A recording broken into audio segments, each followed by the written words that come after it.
Mamulutan ka lang. Amen. Hallelujah. Palapakan natin si Lord, mga kapatid. Kaya yun yung magandang testimony. Yun yung kahalagahan niya, mga kapatid. The importance of our testimony as a sons and daughters of God.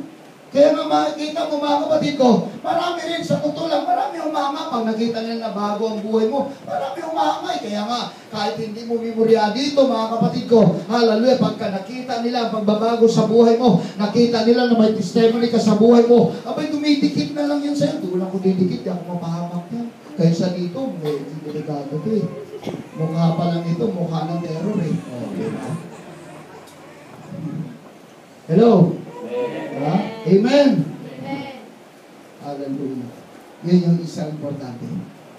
Kaya nga, mga kapatid, kung ating papansinin, si Lord, mga kapatid, kung ginawa niya, kaya malinaw nga, I am come, that they might have life, and life it more abundantly.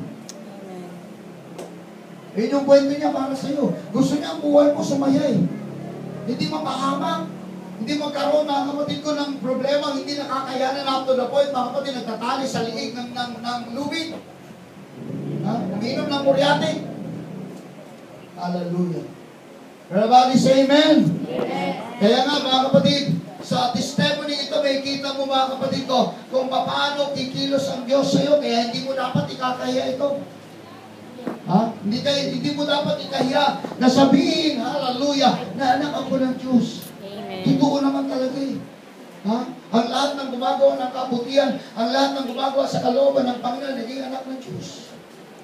Amen po ba, mga kapatid? Amen. Hallelujah. Kaya nga, i-develop lang natin sa buhay nito ang isang powerful na testimony sa ating buhay, mga kapatid. Napakaganda. Yun yung buhay, yun yung bagong buhay na ipinagkaloob sa atin ng Panginoon. Hindi pwede mag-offer ng sanlibutan ng new life, mga kapatid. Hindi nag-offer ng sanlibutan, mga kapatid ko, hallelujah, ng eternal life. Walang nag-offer niyan. Hallelujah, ang nag-offer lang ito ay ang ating Panginoong Jesucristo. Saan ka pa pupunta sa panahong ikay may kabigatan? Saan ka pa pupunta sa panahong may problema ka? Pupunta ka, mga kapatid, sa kapitbahay mo, sipain ka lang noon.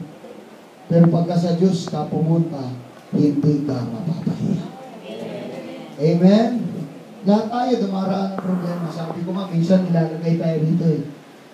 Hindi tayo pwede maiakyat dito hanggang di tayo dito, mga kapatid ko, dumaan. Amen po ba, mga kapatid?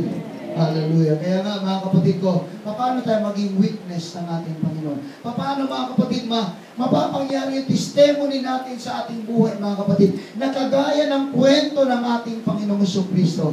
Ang nais ng ating Panginoon, mga kapatid, hallelujah, sa ating ang binasa, mga kapatid ko, una, do good. Gumawa ka ng mabuti. Hallelujah. Ngayon, ang dami nang gumawa ng masama. Ang Kristiyano lang gumagawa ng mabuti. Ang Kristiyano, mga kapatid, hallelujah. Kahit saan pa rin, hindi na lumalaban. Ano ba yun? Sinampal sa kabilang pisngi, binigay pa yung kabilang pisngi. Binato, mga kapatid ko, ng pandesal, binato rin ng pandesal. Kaya lang, mga kapatid ko, hindi nakapagtimpi. Nung binato ng pandesal, hallelujah, kasama yung karapon. Masal, ang mukha. Do good. Yun yung number 1, mga kapatid. Sabi ng Galatians 6:10, as we have therefore opportunity, kung mayroon na pagkakataon, let us do good unto all men. Especially, may especially. Yes. Unto them who are of the household of faith. Yung kasama sa pananampalataya. Amen? Yes. Hello? Amen. Kaya nga, mga kapatid ko, ewan ko, dami nagbabasa nito, di naman naunawaan eh. Gumawa ka raw ng mabuti, hallelujah, kung may pagkakataon ka, lagi namang may pagkakataon eh. Gumawa ka raw ng mabuti, lalong-lalo na sa kasama mo o kasampay mo sa pananampalataya. Kaya nga tayo dito, binubuo isang pamilya eh. Yan of the household of faith, unto them who are of the household of faith. Gumawa ka raw. Una raw, mga kapatid ko, yun sa church, gawa talaga ng mabuti. Kaya nga, lagi natin sinasabi dito sa church, mga kapatid, pag sumimba ka, may kagalitan, hindi ka talaga mabilis eh. Yung iba, nilalamo na lang yun eh. Peace be with you. Peace be with you.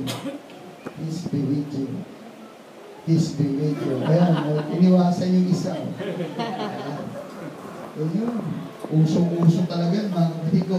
Tapos yung mga nagpi-peace be with you, yun lang mga kapatid ko. Ito asindero to, peace be with you. Ito medyo, ito mayaman to, peace be with you. Ito, dito, peace be with you ulit.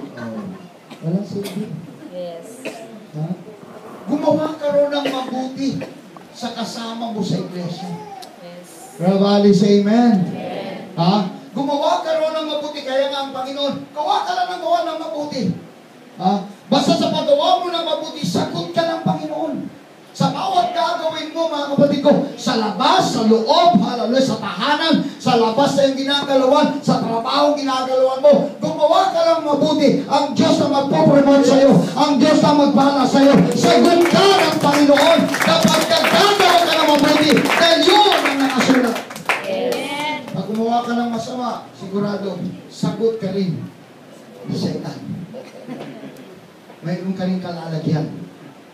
Hindi sa pedestal, sa kulungan. Hello? Ha? Yun yung nais ng Panginoon, dukod.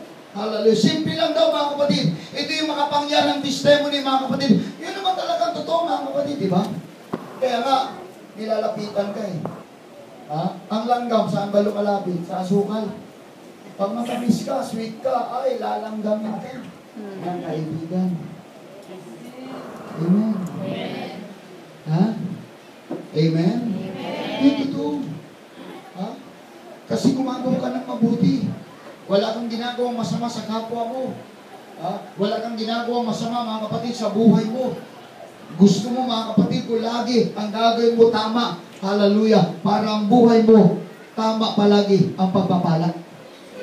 Everybody say amen? Hallelujah. Amen po ba, mga kapatid?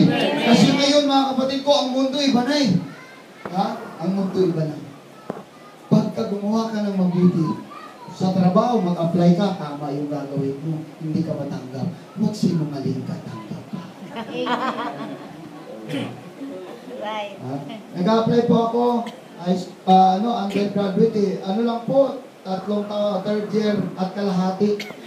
Hindi po ako nakatapos ang 4th year eh. Ay, di pwede, kailangan graduate. Next week, bumalik mga kapatid ko. Ito na po, may diploma po ako, graduate po ako, tanggapin niyo ako. Tinanggap, nagpagawa pa na sa rector.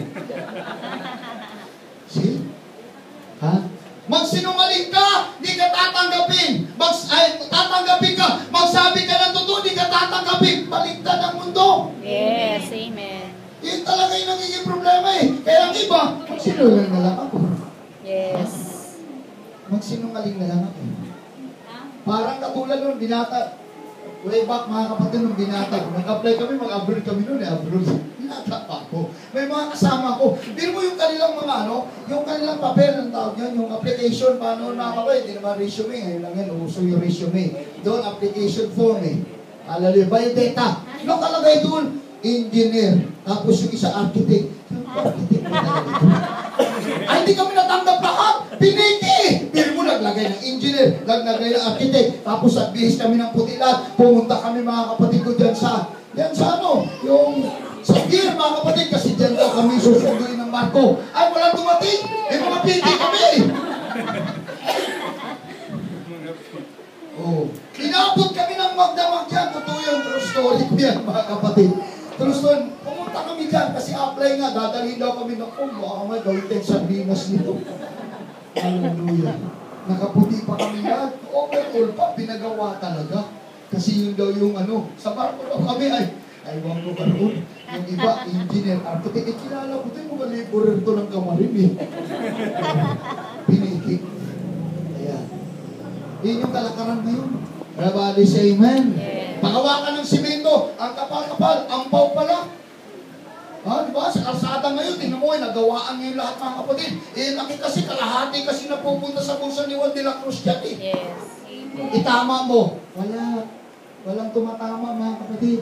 Kaya bali sa amen. Pero ang sabi ng Bible, mananatili talaga. If you want to be blessed by God, do good. Hallelujah. Gumawa ka ng mabuti. Di bali nang sa paggawa mo ng mabuti, mayroong persecution. Kaya nga, mga kapatid ko, nakagalit sa iyo ang kaaway dahil mabuti na ang ginagawa mo eh. Hindi ka na gumagawa ng masama. Kaya ang kaaway galit sa iyo eh. Pero kung ang ginawa mo mali, abay kakampi mo talaga ang kaaway. Kakampi mo ang demonyo eh. Pero mabuti na ang ginagawa mo. Eh sabi mo, bakit ganun? Ang daming problema. Marami talaga problema dahil kaaway mo ng demonyo. Yes. Amen. Amen. Hallelujah. Mabuti na gawa mo eh. Yes. Yung sinabi ng Bible eh, gawin mo raw mabuti. O ano man ang assurance pagka ginawa mo? O ang Lord naman, sabi niya, o sige na, hindi kita pagkukulangin, hindi kita pababayaan, hindi kita iwanan. Pagka umiiyak ka, bibigyan kita ng banyo. Pag lumuluha ang puso mo, pag nasasaktan ka, hallelujah, aaliwin ka ng Panginoon. Yun naman yung assurance ng Diyos sa paggawa natin ng mabuti, mga kapatid. Di bali na, hallelujah, mayroong pagsubok na darating sa iyo. Basta sa pagsubok na dumating sa buhay mo, tama ang ginagawa mo, tama ang pinamumuhay mo, tama, mga kapatid ko, kasi it's all about Jesus. Si Jesus ang dahilan. He is the reason of our lives. Amen. Praise Siya ang dahilan sa buhay natin. Amen. Ha? Hindi naman ikaw eh. Siya. Yes. Kaya mo bang magbago? Kaya mo bang maligtas, mga kapatid? Hindi. Hallelujah. Kung hindi ka maglingkod sa Diyos, kung hindi ka maglingkod sa Diyos, marami siyang ihilangin. Kaya ngayon tinawag ka, pasalamatan mo na lang ito ngayon. Purihin mo na lang ang Diyos ngayon. Kaya sabi niya sa bulan, magpuri ka na lang sa Diyos. Dahil noon mo lang ka ngayon, nakakakita ka na. Amen. Hallelujah. Sabi ng Panginoon, kung si Judas mapahamak. Ha? Basta ginamit niya. Walang pakialam ang Diyos doon. Pero bali sa amen. Kaya sabihin ng tao, ayaw mo maglingkod sa Diyos. Paano maglingkod sa Diyos? May impyerno ka naman. O, di ba?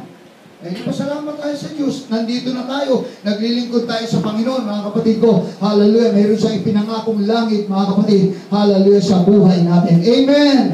At bago yun, dito, ang tunay ng pagpapala ng Diyos. Nasa kanyang kamay. Palakpakan natin ang ating Panginoon, mga kapatid. Hallelujah, hallelujah, hallelujah. Kaya nga, mahalaga lang daw, mga kapatid, ang paggawa ng mabuti. Kahit na hindi ko madali. Sa totoo lang. Ha? Sabi ng iba, mga kapatid, may mga kasabihan nga ang iba eh, ang hirap maging Kristiyano. Yes. Ha? Para sa akin, ano bang mahirap doon? Ha? Amen. Dati, kumakain ka ng manok. Kumakain ka ng KFC. Ngayon, hindi ba pwede? Kakain ka rin ngayon. Meron na ako nakitang pagkain ko, no? May pagkain na naman. Buti pa kayo nito, nagbiling ko na lang na pagkain. Hallelujah, hallelujah. Amen. Meron na naman sa Sabado. Meron na ako si brother, kapatid na rin yun. Daming pera ngayon. Hallelujah. Sino yung blessing ng Lord? Saan ka pa? Yes, At amen. pagkakaiba, kumain ka noon. Dito kakain ka rin. Ang pagkakaiba lang, yung mga hindi pwede ipasok sa katawan mo, yun ang pinagbabawal ng Diyos. Bakit? Yes. Kasi nga ayaw kanyang masaktan. Pero mga kapatid, kung tubuhan ka ng bato rito, tubuhan ka ng bato rito, gusto mo? Daming mong bato sa katawan, o kaya ayaw niya. Kaya ang kainin mo lang, yung tama lang. Yung hindi nakakalasing, yung hindi nakakaumay, yung hindi nakakasira ng katawan. Bakit? Yes. Templo tayo Amen. ng ating Diyos sa buhay. Amen! Walang mahirap doon eh. Amen. Hallelujah. Pagka mga kapatid pinarsecute ka, tumakbo ka, pasok ka na lang sa bahay mo, bahala sila. O, awayin ka ng kapitbahay mo. O, kasi born-again ko, ito mga born-again na kasi. Gaganunin ka. Ay, grabe. Yung usok niyan, mga kapatid ko, maabot na sa ilong. Maabot na sa kalukat, mga kapatid. Hayaan mo na lang, kantahan mo na lang ang praise the Lord eh. Ha? Kantahan mo na lang. How great is our God. O, mas lalong mainis sa'yo yan. Patuloy ka na. Nagalit naman, kinantahan mo pa. O, di ba? Amen? Amen. Eh, yun yung panlaban eh. Yes. Yun lang yung panlaban. Resist the devil and the devil will flee from you. Amen. Hallelujah. Tapatan mo, mga kapatid ko. Pag inaway ka ng kapitbahay, kinabukasan, padala mo supas. Peace offering. Peace offering. Oh. O yan, bumili ka sa Andox. May Andox pa ngayon, bumili ka litsong manok, padalan mo. Sino bigay yan? Kapitbahay mo po.